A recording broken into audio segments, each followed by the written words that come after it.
Waqf Amendment Act 2025 के Mayokta MPCC na Supreme Court legally Thengnaragani haikre. CLP leader Okrom Ibobi na haikre Waqf Amendment Act 2025 के Mayokta MPCC na Supreme Court legally Thengnaragani. Ngasi Congress Bhavan da pangthokhiba pawgi mifam da wafam asi Okrom Ibobi na phongdorapda Waqf Act ke Mayokta Thengnanaba ex MLA Fazur Rahim amadi MD Amen Sano lisingduna MPCC team ngasi Delhi chatkre.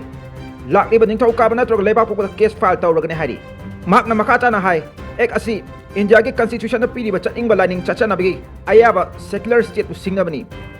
BJP na luching ba India government na constitution ki preamble attack tawre masi ki Mayokta Congress a safe democracy haba wakhalon da divide and rule policy ki Mayokta leftly Lok Sabha amachong Rajya Sabha da Waqf bill asi pass taw na ba puthorakta Congress na masi ki Mayokta left ki bini haki pawgi mfam maduna MPCC ki president Kasham Megasan na Waqf Amendment Act 2025 asi unconstitutional oiba amadi illegal oiba act amani haki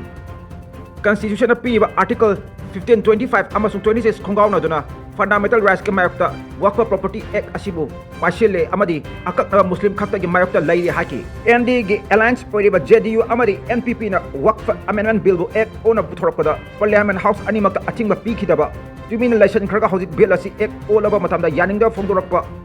NPP amadi JDU ge state leader sing mathawasi thawna laitabani wandok laiti haki